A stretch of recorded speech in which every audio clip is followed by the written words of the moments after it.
Welcome to the Photography Business and Pricing Show. It's great to have you here. I have a great topic today, and the topic is, can you make it as a photographer? Here, let me make an adjustment. So a lot of people ask me this question: can I make it as a photographer? So I thought I would share some ideas related to this concept. And here we go. Let's talk about it in terms of what does it take to be a photographer, to be able to make it as a photographer. And I think next week I'm going to talk about going pro. What are the things you need to consider to go pro? But we'll leave that to next week's show. This week's show, I just want to talk about what it takes in the long term to develop a career as a photographer. So, first of all, you need to be able to separate yourself from the competition. I have three areas that I'm going to talk about. I'm going to talk about the business side, the basics, the photography portion, again, business and marketing. And then, of course, we'll get into your questions. Those of you here live, of course, you can ask questions live. It's Friday noon Eastern Standard Time, and that's when I do this show, and you're welcome to come in. Of course, if you have questions, put them in the comments below, and I'm always happy to come back later and answer those questions for you. And of course, if you are new to this channel, be sure to like it, share it with your friends, and of course, if you don't want to miss the future upload, hit the bell icon and you'll be notified when I go live. And that's the way it works. That's how YouTube works. It's pretty good system, I think. I mean, always improvement could be made. Okay, so what are the basics? Hey, how you doing? It's Jarhead6. Thank you for visiting. Talking photography today. Obviously, can you make it as a photographer? And it's a big question that I get. And I appreciate you saying hi today. Thank you so much.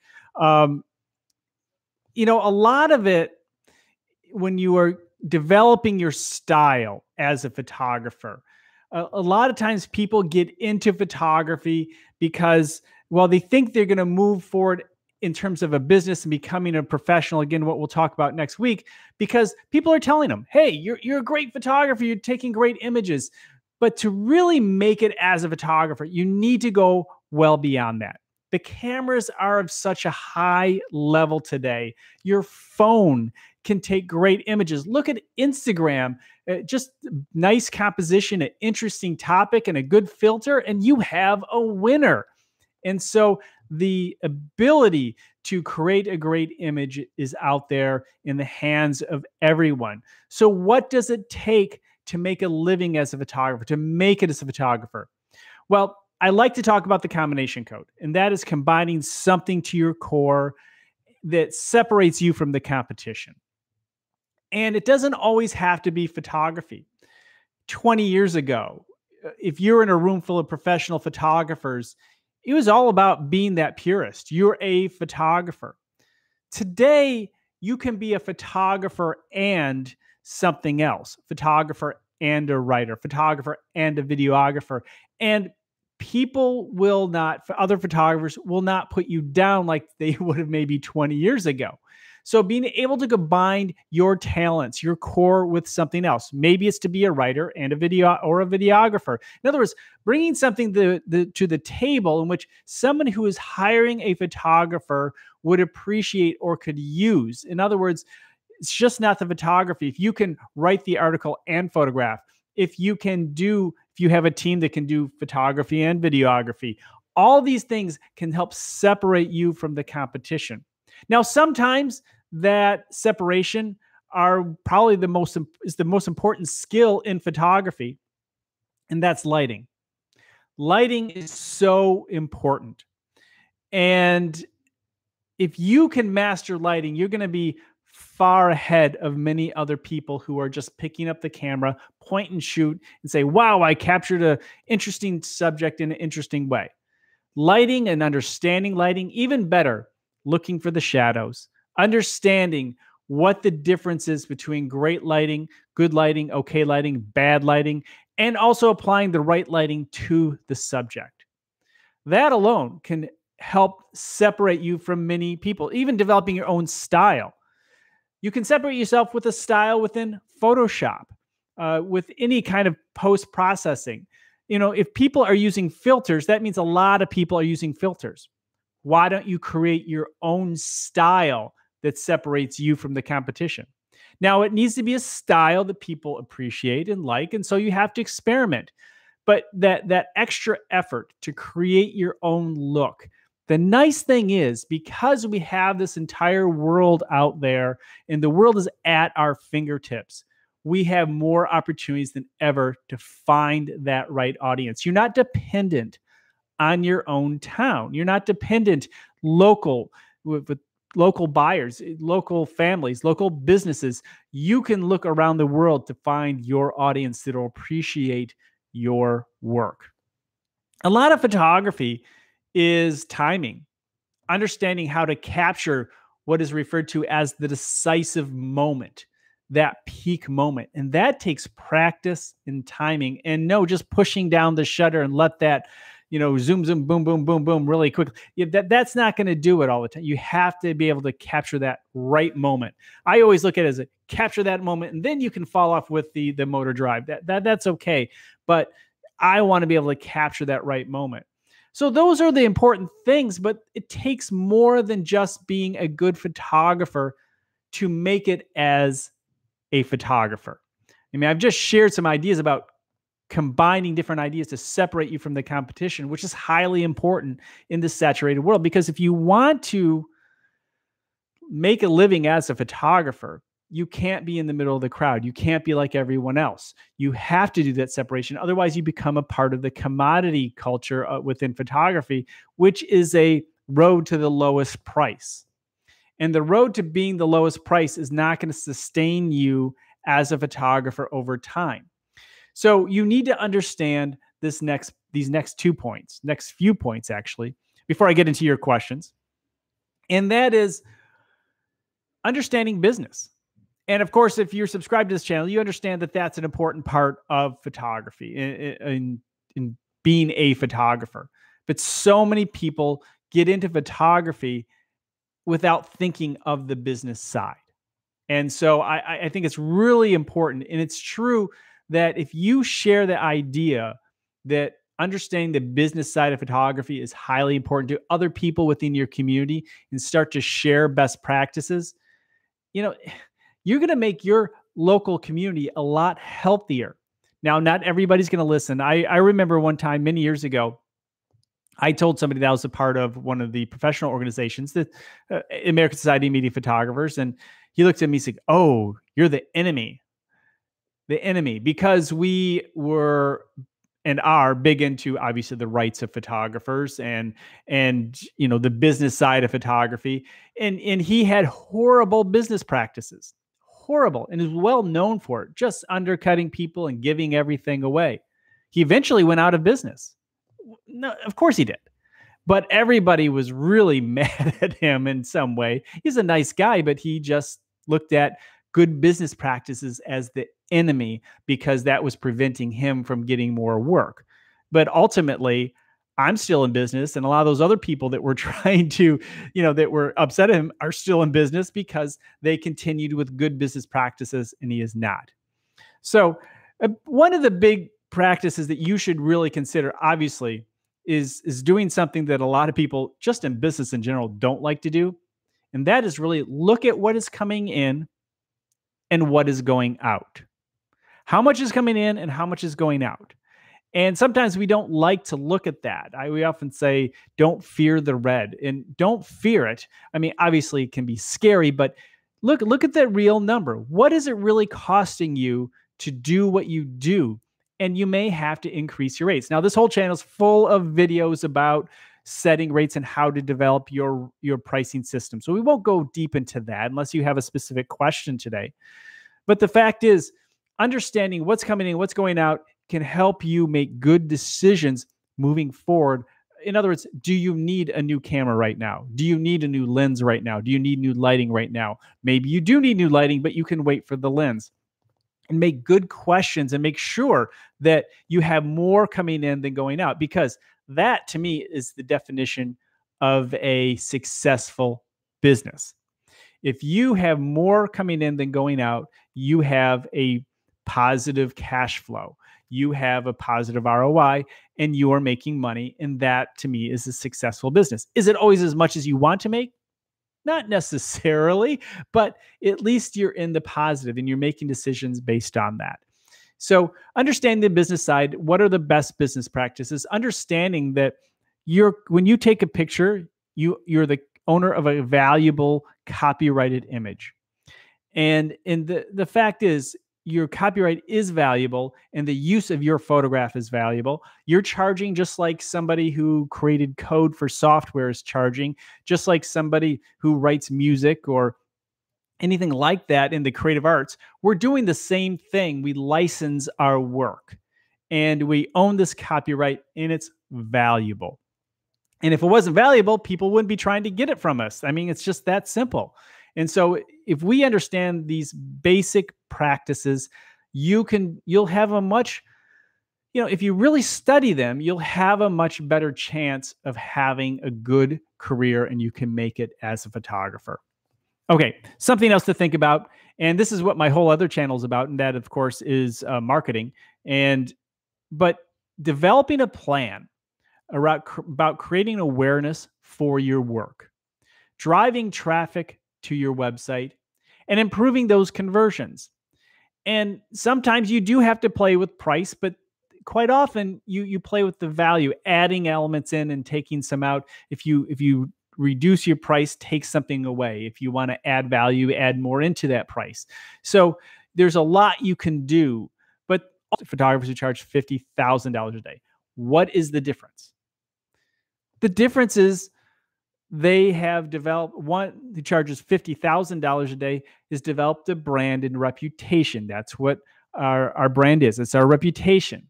And we've developed that to the point in which we can charge $50,000 a day. Does that mean that you're getting a job every day? Absolutely not. But does that also mean you don't need a job every day? Of course. Of course. So you decide where you want to place that brand. Nobody can decide that for you. And if you don't feel your self-worth is beyond, $25 an hour, it's going to be tough because you can't make a living as a photographer unless you're employed by somebody else who's giving you the 401k, who's giving you the health care, and is paying for all the expenses. Then you can work for $25 an hour.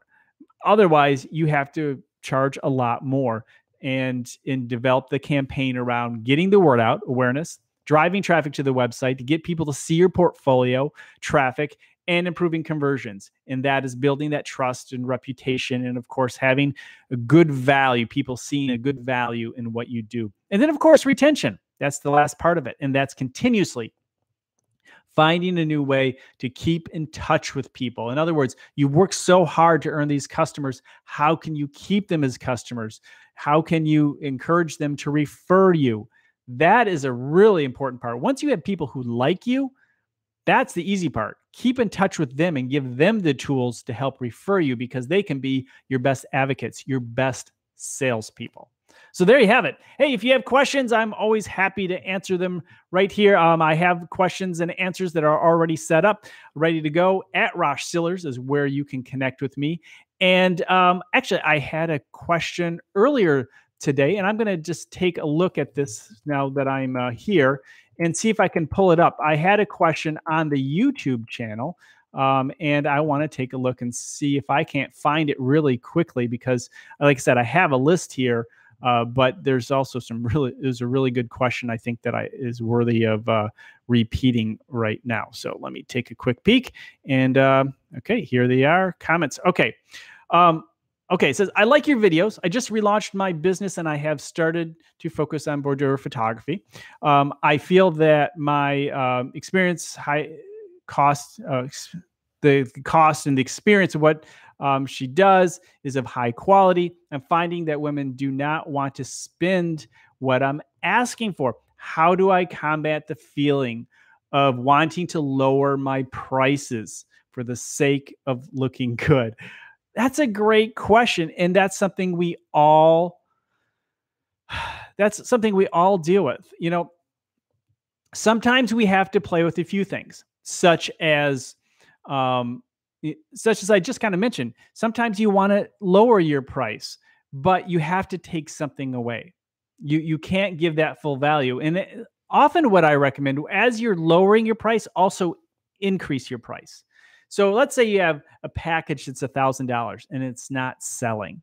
Maybe it's you don't have the confidence. There's one thing I know in sales, that if you have the confidence and you really believe in what you're trying to sell, I know through the years, as I've met people in the days I was happy and felt confident, I always sold more. The days I was feeling down or like things aren't just working out, I didn't sell as much. So you want to bring it down. Maybe you want to develop a $750 package, but take something out of it. And then maybe create a $1,500 package that, and then add a little bit more. These are the things that you can do, because sometimes you have to fit within the market you're in. Every market is different, but you definitely, no matter what, have to be able to cover your costs. You can't go below your cost of doing business, but you can experiment and find the sweet spots that do cover your costs, give people the value that they're looking for in the market in which you're in. And then when you start to sell those, you'll gain more confidence. It'll be a lot easier to sell. You sell that $750 package once, you'll be able to sell it again, and it'll be easier next time. And then you might maybe you'll create a $1,250 package, and you'll feel a little bit better because you've learned how to explain it and share. So this person is just getting back into it and getting into the groove. And so sometimes you have to experiment with what you are doing. Don't put it all on price. And again, bring something new to the table. Try to experiment with new looks and new styles. And I think you're on the right track, though, of what you're thinking about in terms of the experience. Especially people who do photography. It's all about the experience. So continuously look for better ways to add that experience value into what you are offering. And again, everything I'm saying is not easy, but it certainly is what the best photographers are doing. And start looking and see what other people with that area. I'm not in that area of photography, so I can't give you deep advice on developing the best experience for women who wish to have that type of photography done. You want to help them feel good and feel good about themselves and all that comes with that type of photography. But you have to step up your game to make the experience so good that other people will share what you're doing. And that's the important thing. Once people start sharing what you're doing and have the value and sharing the value of what you're doing, it's going to work out for you. So that was a great question. And if you have more questions, you can put them on the YouTube in the comments, or again, of course, at Rosh Sillars. You can catch me on Twitter. Okay, the next question. How much should I charge for a business portrait? Obviously, kind of going back to that whole conversation we just had. I can't tell you how much you should charge, because it depends on where you are in the world, in your market. However, I do recommend for business portraits specifically, like in maybe a local company, a law firm, or they need multiple business portraits.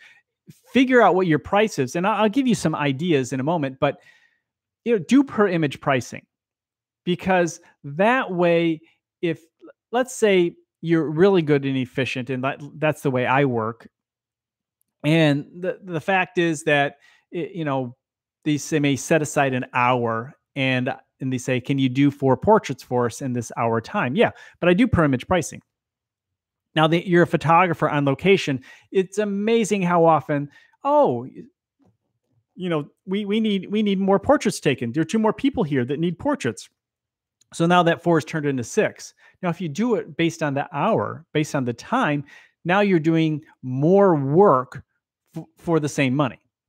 But if they know the value, in other words, don't put the value on the time, put it on the image. And they know the value, so they just say, oh, hey, it's going to cost this amount of money, per person. And that often includes the post-production and so forth. If you just do it hourly and don't have a post-production rate, these start adding work on for you. You still not only are taking more images, but you have more post-production work on the other side that you're not being paid for. So you definitely need to have a system.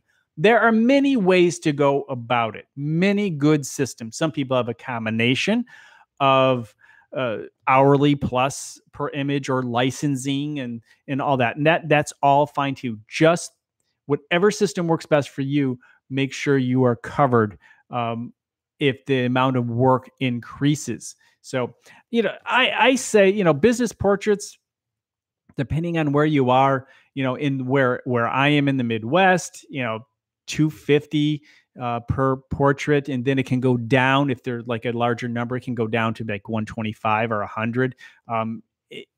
Obviously, volume can bring that price down, but I always have an initial initial price. Sometimes it'd be $300, depending on the usage of the images and so forth. I know, you go into larger cities, it certainly can be much higher than that, maybe double that. And then you can always bring that price down with again, volume. And so that's the way that's how I usually start. But again, I'm always playing with that. That's kind of an average in this area, but for some people, they would never charge more than $150. So, again, it depends on your cost of doing business. And of course, your branding and reputation. If you can say it's $1,000 a portrait because that's what it costs to have you walk into the door. And there's nothing wrong with that either. Okay. Should I require a deposit for weddings, a down payment deposit? I would say yes, because, it's hard to, especially make up that date just a month before the date. And so I would say non-refundable deposit, 25, 50% down. And if something happens, something goes awry, you at least get some of your time, or you can certainly try to fill in that gap, but quite often it's not going to happen, especially if somebody, within a couple months of that time frame says, "Oh, sorry, wedding's off." So yes, the answer pretty simple, straightforward as far as I'm concerned on that topic. Here's more of a marketing question. Should I boost my Facebook posts? If it's for a blog, okay, maybe.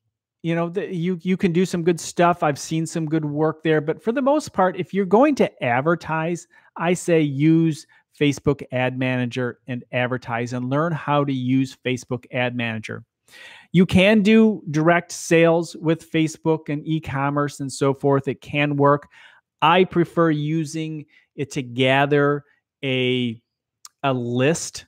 For example, I would rather create something, if I was a wedding photographer, create something for brides, and something that they'd see the ad, they'd pique their curiosity, they go to your landing page, and they'd be able to download something or watch something that's of high value to somebody who's preparing for a wedding. And in that process, capture their name and email, which will allow you to retarget them or directly email them over time. I find that to be the more effective use of Facebook, because a lot of times people on Facebook are not necessarily looking immediately for something compared to search. If you're buying Google search advertisements with AdWords, people are searching for the solution. And sometimes, quite often, they're willing to pay. They have wallet in hand, credit card in hand. And so that's often the way, but that's not always the case on Facebook. But if it's a direct product, that it depends. It depends. There are people who are doing very well with direct e-commerce on Facebook. I have not experimented a lot with that, just because I preferred the other methods.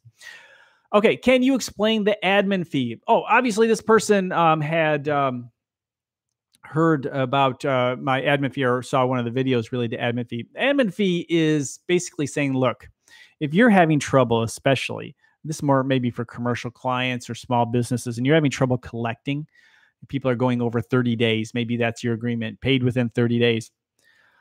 Well, I recommend that you put on an admin fee. And that admin fee could be $75. It could be $250, whatever it may be. That admin fee is there to be taken off if they pay within those 30 days. So if you pay within 30 days, take the admin fee off. The admin fee pays for your time if you have to collect or give them a call or say, hey, it's been 45 days or 60 days. or the interest on the money that you don't have and you are counting on 30 days. I mean, look, we all budget. And sometimes if there's a check that's supposed to be in, it's a couple $1,000 or $1,000 or even $500.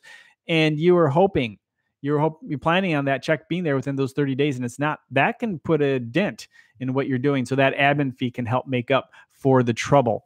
So that's why I will use admin fees and highly recommend them to people in those situations. Do I always use them? No, not for every client. I have a lot of good clients that pay on time regularly, and I don't put that on. But if I'm starting to have trouble with the client, or I'm unsure of the client, or the client seems to have a bad reputation, we often will hear about them before they come to knocking on our door, but they give you an opportunity and you want to test them out. Put an admin fee on and see how that works out for them. Okay. Next question. How do you know when it's time to go pro? Okay, so that's going to be next week's topic. I thought I would just end with a few ideas related to this, but the fact is, it's not when all of your friends and family start to tell you you have a great eye. I mean, again, as I mentioned in the beginning, a lot of us have great eyes and can do some really cool things. You do need to find your own unique style. And when you have something that seems highly desirable and people are willing to pay for it, not just tell you you're doing a great job, but really saying, hey, I want to pay you to do this. Now, there are some elements we need to talk about when it comes to that pricing and going pro. And there is a big issue that a lot of people have when they go pro from being an amateur or a hobbyist. And I'll talk more about that next week because I think it's an important issue, and that's going to be a big core element of the going pro conversation. So there we go. Thank you so much for being a part of the show. If you have questions, put them in the comments right now. If you are interested in connecting with me at Rosh Sillars on Twitter is a great way, or of course in the comments here on YouTube. I am here every Friday, noon Eastern Standard Time. My other show is on Mondays, noon Eastern Standard Time, and that is all about marketing strategies, and that's where I share those ideas. I've enjoyed talking with you. As always, it's a great community, the photography community.